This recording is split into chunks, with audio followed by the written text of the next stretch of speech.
My name is Nsima Chloe Elizabeth, and I am 24 years old. I am a screenwriter by trade, and this is my story that's really follows my journey into filmmaking. I want to say for me, filmmaking, really storytelling, uh, at large, started for me when I was young, very young. I remember when I was 5, like I didn't talk until I was 5. And I remember the first time I talked was after I'd watched a movie and I'd fallen so madly in love with it that I finally got the courage to share it with my father when he came from work that day. I think my parents were surprised, not so surprised though, because I didn't register the shock they had. I would have expected them to be shocked that their daughter who doesn't talk finally talks. But I think they were just patiently waiting. Anyway, that's when my love for film began. And I feel like along the way, I still kept falling more and more in love with storytelling. I remember in P1, when I was around 7 years, our teacher would tell us to share stories of our weekends at home. And you know, everyone would tell stories and they would feel genuine, like they really happened. But I felt like I was the only one who told fictitious stories because I wanted people to feel some sort of envy for how I spent the weekend. But I had fun telling the fake stories. I would spend the holidays at home, the weekend at home, and I would not have anything interesting to share. But when I came up with something, I would see that people people were interested in them. So I still very much followed into that. And I've always thought that, this world of storytelling has always been in our family, because even my mom alone, before I think she quit, but she was a musician. She was a musician and she had a very powerful gift of writing songs. So there's this famous song that people sing, but they do not know it's her who composed it. It's that song of Ruhangishitwe Ruhango Mwana. People sing it a lot, so much, but she's the one who composed that song and came up with it. And it just goes to show how talented my mom is, and she passed it down to me, that love. And she was also a teacher of literature in English. So imagine, I really inherited the good stuff. So yeah. However, growing up in an African home, especially mine of Bachiga, whereby for them they only know doctor, lawyer, and those big jobs. So from when I was young, they told me, be a doctor. That's what doctor. That's how you're supposed to be. I'm an intelligent person, and people would hate to imagine your intelligence going to waste, so they wouldn't want you to venture into other things. I would want you to be lawyer, doctor. I don't know the other professions that are there, but all right. So yeah, it was lawyer, doctor, back and forth.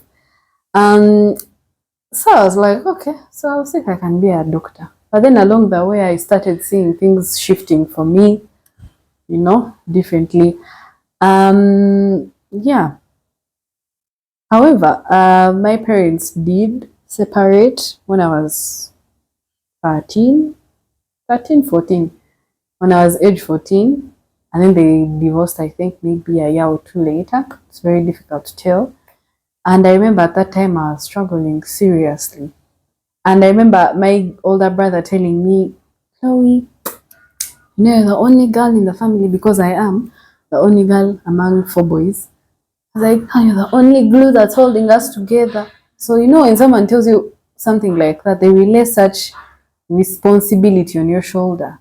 Because at that time, my parents were like fighting, and, my brothers and I didn't have, say, anyone to fall back on. So I said, let me be that. So I decided to really be that. So I decided to be this person who, if my parents can't find happiness with themselves, I'll try and help them. To be happy. And I tried, but guys, I suffered. My goodness, I was suffering mentally, and I didn't know. Back then, I'm talking of this is 10 years ago. back then these things of mental health were not a thing. So if you suffered, you didn't know. And me, that's what I was suffering with.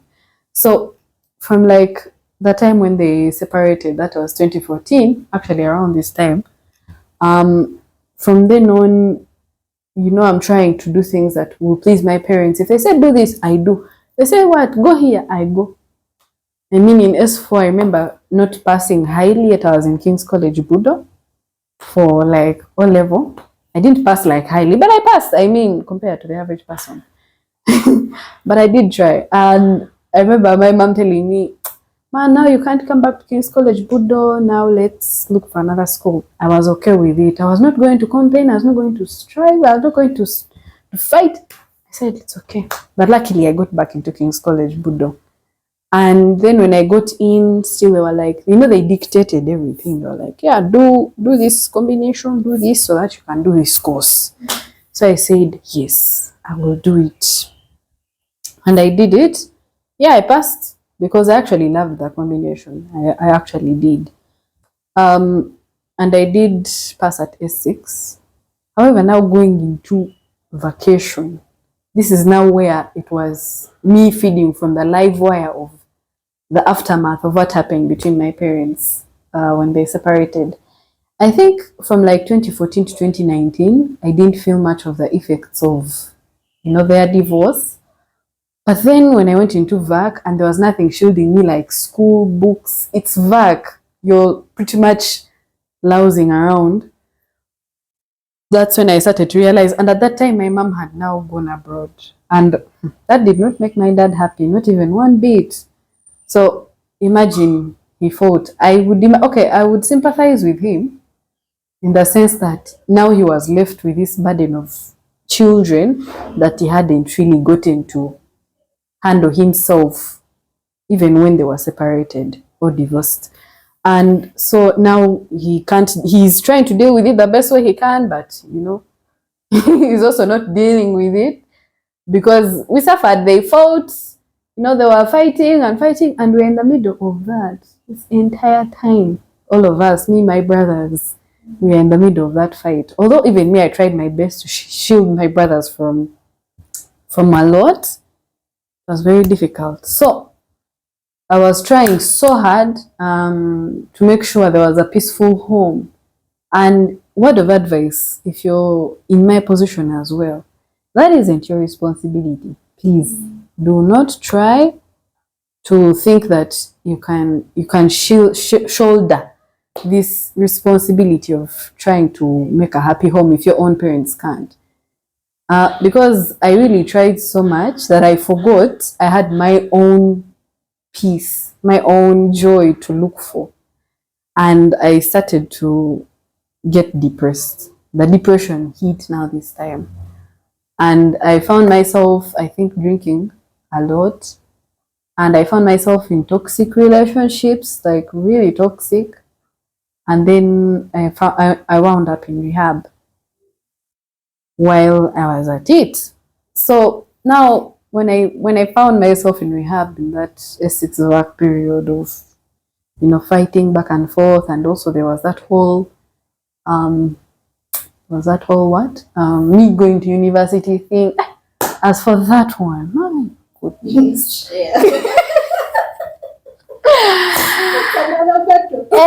Go ahead, that's my friend, that battle of university, I feel like my parents couldn't agree on anything. So now my parents were like really, really fighting about everything, even my own campus, like where the girl should go, what. So, it was almost, I feel like they were just using my campus thing to just fight with each other, not because they wanted to reach an amicable solution from me. They just wanted to show I can win, I can influence and win over. So, yeah, I took sides. I decided to go with my mom because she was a teacher.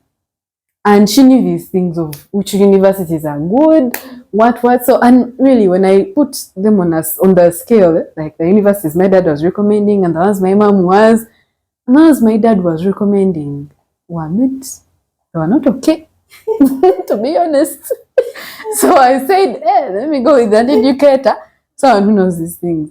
And I think the moment my dad realized that I had chosen my side, he decided to make, I think, now that difficult. I mean, he relinquished the whole responsibility of paying for tuition, providing for me at all.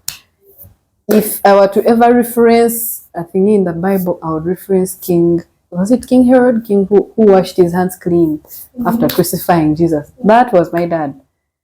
He really washed his hands clean. So that's one of the things that actually sent me into rehab. And also now fighting for the course, the what? You guys, my goodness. Please, parents, listen to your kids. You may be fighting with each other, but they say when elephants fight, the grass suffers. So yeah, we are suffering, and now for them they are not going to say that we are suffering, because for them they are lost in their own anger, they are lost in their own, their own emotions. And I remember my stepmom one time telling me that the reason why they are still fighting is because they haven't yet gotten closure. None of them has gotten closure, and neither have you kids. The kids, you've never gotten closure. So that is also something we are still, I think, right now dealing with, but we are moving forward either way. So I found myself in rehab, where I received treatment for depression and alcoholism. Although my alcoholism wasn't like bad, it was really like a minor thing. So it was mostly depression that took me there, and I began my journey of recovery. Now, while I was there, we did a lot of counseling, parent therapy, family therapy. And guys, it's safe to say my mom and my father refused to reach a common ground. So it's ironic how they would fight over the things that would make us happy, but when it came to things that made us sad, but they didn't know. I'm not saying they knew and they intentionally agreed, but when it came to things that would really not make any of my siblings or I happy, that's where now they found common ground of, okay, let's do. I mean, there was a time when my phone was stolen in town because of a careless mistake I had done. And instead of sitting me down and telling me, okay, so what you did was wrong. I'm not saying they should have, coddled me and told me, keep going down and get your things. But I feel like there was a better way to handle it. But that's where they agreed the most to gang up on me and to be like, no, my God. My God, you guys. It was not easy. But yeah, we had to move forward. So rehab.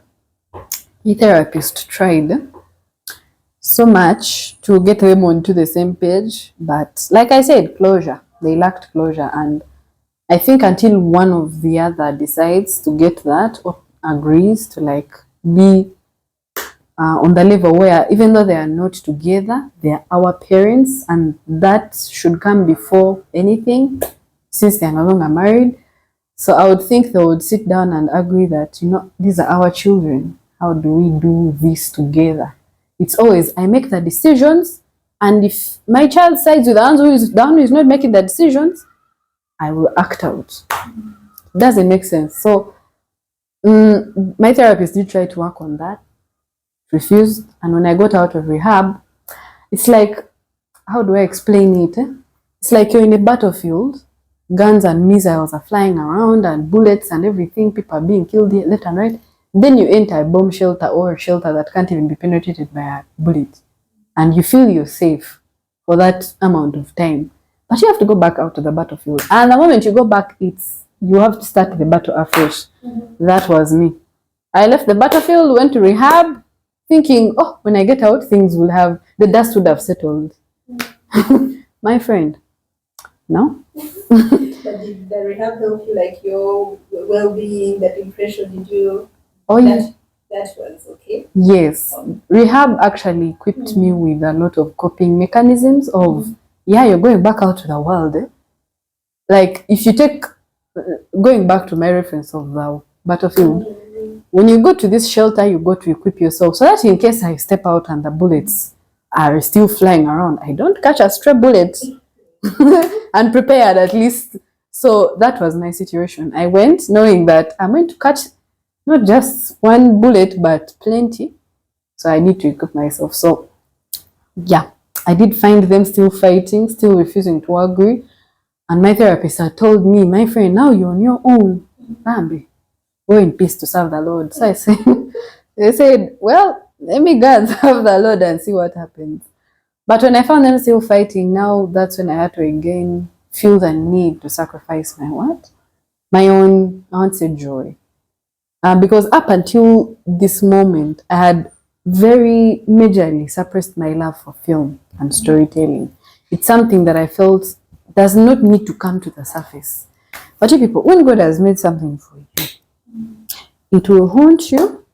It will haunt you until you decide to say, speak, Lord, I'm listening. So I did decide to just go to law school for the peace of the family. Also, I figured if I didn't go to law school, my parents would use it against me and my brothers. Remember, I'm someone who is trying to maintain peace at home. The last thing I want are my brothers to think their sister is not up to standard. So I said, let me just do the course. My brothers will have someone they can look at, a role model, and someone whom they can, learn from. So I joined law school in 2021 at the end, but it was miserable, very miserable, I have to say. And I thought it was just me with the issue, because by then I didn't know I was miserable, that by me being in law school I was being miserable. I just thought, now the things they taught me in rehab, they refuse to sink in. Maybe I'm daft, maybe. You never know, but I'm not. But I was there and things were not clicking. I would still wake up depressed sometimes. Sometimes going to class was a difficult thing. Sometimes it wasn't. But, you try to make the best of everything. So I tried my best. I wasn't struggling, by the way, academically. But I was struggling mentally. And I think it also started taking its toll on me. But then I found film again when I was in campus. A friend of mine linked me to a project. And I will tell you guys, I felt so alive in that moment. I wanted to do it so badly that when I gave up on it, I became even more depressed and I felt sick. I remember falling so sick that I became, I think, lame even. And I remember, I think a few months later when I opened up to a therapist, she told me, usually when you fall so sick that you become lame, it's because, your mental health was so weak at the time and your immune system also suffered. So I said, yeah.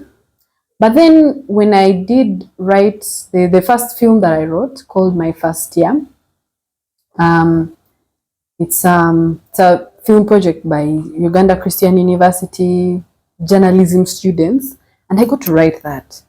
I got to write that film, and it was a very, very exciting moment. I think I will share the link to the YouTube of the movie I wrote, but I did. It was the first time, and from there, I got connected to a program by the government, by the UCC, to do a certificate course in screenwriting. In film, really, you just choose which category you want to go under. So me, I chose screenwriting.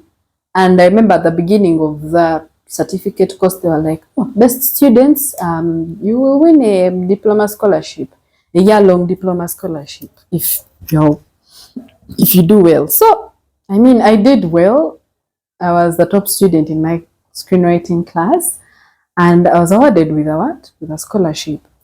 But I did start opening up to my mom, because she was the one who I felt was more on my side than my dad. Granted, he relinquished any responsibility on me. Anyway, I did open up to my mom and told her, but African parents, they'll tell you, no, it's not good, no, it's not what. So, I gave up. But then I was one time scrolling on Instagram, and then I found out that, not even scrolling, I think a friend of mine whom I had met from the certificate course was affiliated with the project. Is called Opportunities Are Here. It is a project by the International Trade Center, funded by the European Union, where they were choosing a group of young filmmakers in the industry, people who want to take the next step in their journey. So I said, this sounds like a good opportunity. Let me join. So I joined, and then I think they started the vetting process. But guys, keep in mind, I applied like 3 times because I was like, Nada, they have to choose me. If the next time if they're scrolling through the names and they see Sima Chloe appearing more than once, they have to choose.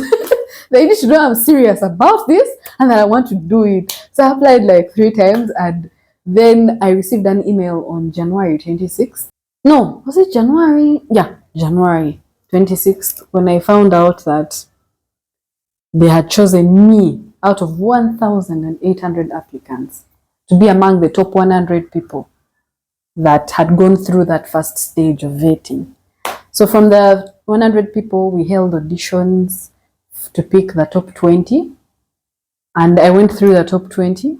And then they said from the top 20, we need to choose 15. They chose 15. And from the 15, we went on like reducing. We had, I think, a pitch camp in Ginger where we went to pitch our film ideas, like, because they told us during auditions, come up with film ideas, come and pitch them, and we pick. So I said, oh, cool. And I remember my idea even coming to me at night after I'd prayed to God, and it came. And then when I pitched, I was among the 9 people who were chosen to go forward to make the films. So I was picked, and I was able to make my short film. It's called Obukadebu Satu. Right now, it's okay. We have not yet been told to release them, but I think I'll still leave that link here to my short film.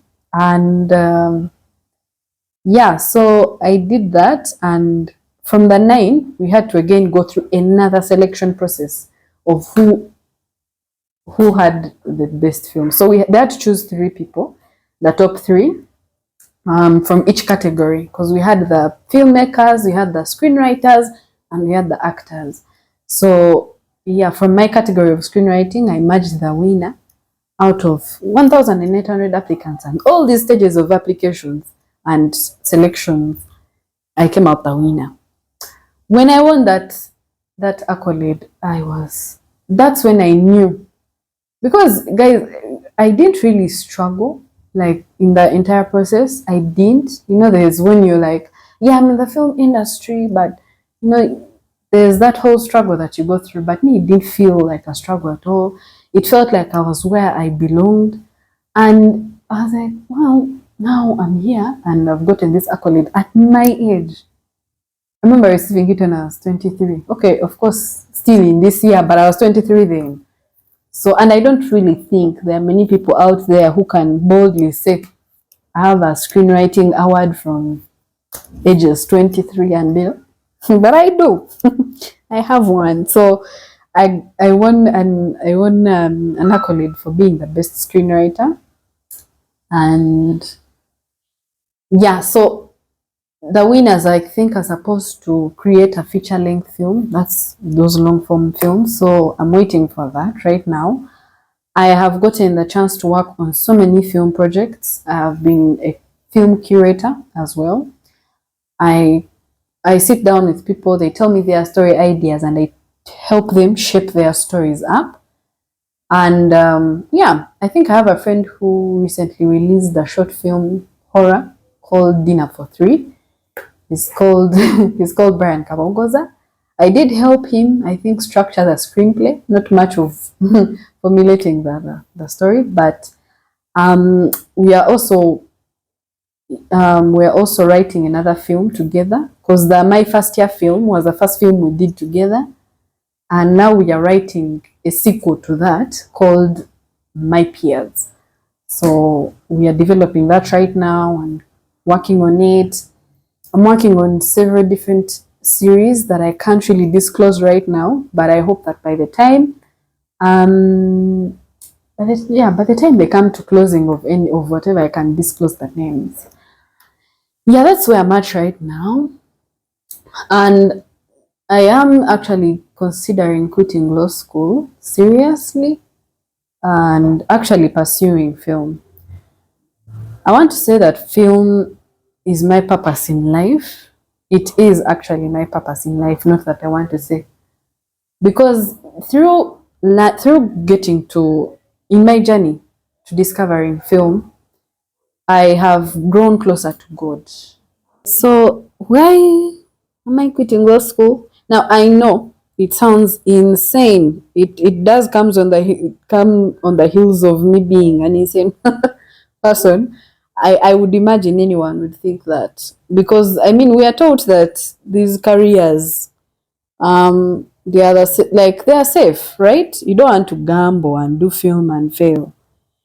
But I mean, um law school really, it can be for everyone, but it's just not my thing. I mean, I've done it well enough to know that it's not something I really want to continue pursuing. One thing I realized from my parents' divorce and separation is when I decided to be the one that took on the mantle and shoulder the responsibility of, yeah, you need to create peace in the home, I realized that I was lying to myself. I was being dishonest with myself. And in rehab, one of the biggest lessons they teach you is being honest. And not just being honest with people, but you have to be honest with yourself. When I decided to shoulder that responsibility, I think I was just lying to myself that we could ever be a family that could go back to being peaceful. And by the way, coming from a broken home isn't such a bad thing, because these things happen. I mean, nowadays they are so common, but you shouldn't feel the need to lie to yourself that things can always go back to normal in such families. When you come from a broken family, I think it is good to note that now the dynamic has changed, and it's about time you just embrace that dynamic and move on and find ways of, I don't know, ways of course, yeah, of moving on, but ways of also living together as a broken family. Because that's when I feel like God can be properly manifested in our home that's broken, that sure we are not together, but we acknowledge the fact that that it's the way it is. But God can still work through broken pieces. I mean, God didn't use the most perfect people out there. He used, the most discarded people. So I would think that broken families would just think of finding ways of working and living together, and maybe there can such a home be repaired. The moment you acknowledge that this is not okay, this is not right. And for me, I feel like my journey of film has been leading me to a place of honesty, to a place of love. They say love is, to love someone, you have to love them with the truth. And Jesus also speaks of him being the way, the truth, and the life. And you cannot go to the Father except through Christ. So I felt like if I am to go through Christ, I need to first be honest with myself. I need to first acknowledge that this is me, this is how things are. I am not in the most ideal situation, but the only way I'm going to move forward is if I communicate and be with the Lord and fellowship with the Lord. So film has led me there. It has led me to a place where I am now in full communion with God. I feel him closer to me than I have ever felt him. And for someone to tell me to leave this and go and do something just because they want me to do it, I mean, it doesn't make sense. No one would tell their loved one to stay in something that doesn't make them happy. I cannot encourage my brothers to stay in unhappy relationships because I don't want them to be seen as society screw-ups. No, I feel like that is something you sit down and tell them, be honest with yourself. So I'm also being honest with myself and saying, if I stay in law school, guys, I'll just be lying to myself and wasting a lot of time and money and time I would invest in something that would actually help me expand on the kingdom of God. Because at the end of the day, our purpose in life is to, expand the kingdom of God, to be in relationship with God, to be in communion with him. And for me, this filmmaking journey is leading me there every day. So if this is where my purpose is, I'm going to follow it. I'm sorry, there are going to be people out there who are going to be like, You've quit law school. That's so stupid. What? You say your piece. But I've also said my piece and I'm being honest about it. And I'm going to actually go through with it. And I feel like God has a lot for me here in the film industry. We can use film, guys, to preach the love of God. We can use film to preach the name of God. We can use film to reach and touch the hearts of people whom we may not be able to reach. I mean, we watch how many movies that come from America and they've influenced our lifestyles. They've influenced so many things in us. We used to wear back clothes, but when we saw them on TV wearing blouses, and don't we now wear them? Isn't that the influence of film? The impact? So I am going to do this, and I pray that the Lord leads me and guides my path. And he shows me the right way. I know there are people who are there who are going to be like, pray about it, you can't. So, yeah, you pray for me. You pray that God leads me in the right what? In the right path. So that I find my way. But I feel like I've already found my way. But now this is me being honest with myself. And going forward, I want to be honest with everyone around me. Because the moment I stay in law school, I'm teaching myself to lie and teaching a lot of other people out there, including my brothers, whom I know, even though they don't like to acknowledge, they look up to me. I am teaching them to lie and be unhappy in any situation. So if you're out there and you feel like you're lost, you do not have your purpose in life, or that you feel like, I don't know, you want to pursue your purpose, there is hope. There is faith. There is faith in pursuing your own purpose in life. And even if it doesn't make sense, trust that nothing about following Christ makes sense. I mean, when Christ was gathering the disciples, he would tell his disciples, abandon fishing, abandon. I mean, by then fishing was, I want to say, like being maybe what? Like what? I want to compare it to a big job here. But I mean, fishing back then was such a big thing. And for you to abandon it to walk with Christ, fish, no. So, I mean, imagine how people looked at the disciples of Christ when they decided to abandon their daily lives. When St. Paul decided, I'm no longer going to be a persecutor, I'm going to be someone who preaches the gospel. People looked at him crazy. So, people are going to look at you crazy. Oftentimes, people are going to make you question, and you have to be strong in your faith and be like, you know what, this is it, and I'm following it. It's not going to be easy. Trust that it's never easy. But I mean, you have to give yourself the chance to try, to at least explore that and be like, this is something I want to do, and this is something I hope is my purpose in life. And sometimes it may not be a permanent thing. You know, it may just be something of a season that God just wants you to use you for, to take you into the next season. Do that. But at the end of the day, you have to be honest with yourself. Because only when you're honest with yourself can you be, I want to say, in a healthy relationship with God. I mean, if Adam and Eve didn't lie about what happened to them in the Garden of Eden, things might have turned out differently. I'm just saying. If you're honest with God, you're in fellowship with Him.